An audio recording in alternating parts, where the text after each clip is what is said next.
In June 1884, a third group of about 680 immigrants from China arrived in Jamaica.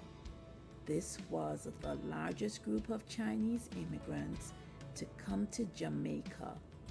The first group of 472 indentured workers arrived by 1854. The second group of 200 arrived by 1870.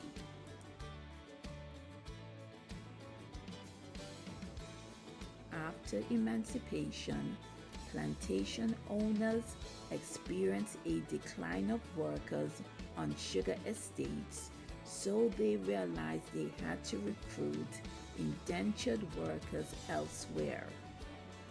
The Chinese were contracted in exchange for boarding, health provisions, and food.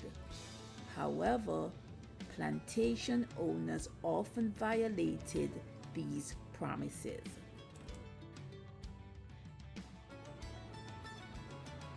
By the beginning of the 1900s, the Chinese immigrant population had increased significantly because relatives of existing workers came in large numbers to Jamaica.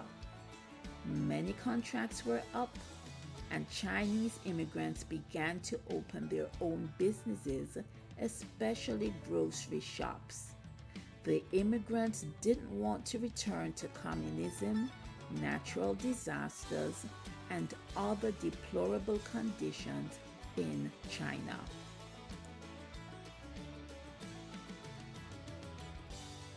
The Jamaican business community were nervous that they would lose control of the retail grocery trade to the Chinese. So, they urged the Jamaican government to impose immigration laws to restrict Chinese immigration. The colonial government passed laws restricting Chinese immigrants from entering the country unless they met certain requirements that included registering with immigration prior to entry, securing a guarantor from a reliable shop who could verify the immigrant as a law-abiding person who could fend for themselves, and providing Jamaican authorities with a permanent address and other contact information.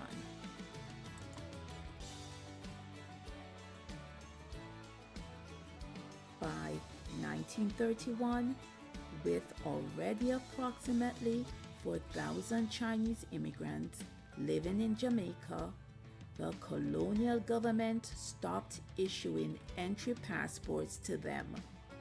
But this didn't stop the consistent migration to Jamaica. So eventually, the government issued additional restrictions which required the immigrants to pass written and oral English language tests and 2 other language tests, pay immigrant entry fees, and provide physically fit documentation to verify their good health. Chinese immigrants integrated effortlessly into the Jamaican ways of life. They added diversity to Jamaica's cultural heritage. But life in Jamaica wasn't always easy for those Chinese. There were 3 significant anti-Chinese riots. One of them occurred in the 1930s during the labor riots. Many Chinese groceries were looted, and some owners were beaten and murdered.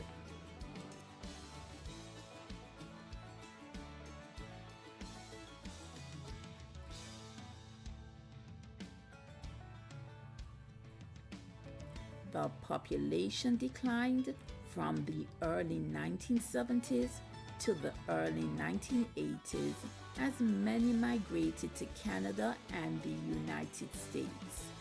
However, a new wave of Asian immigrants has made their way to Jamaica, and they too have assimilated into the culture just as those Chinese immigrants who arrived long before them.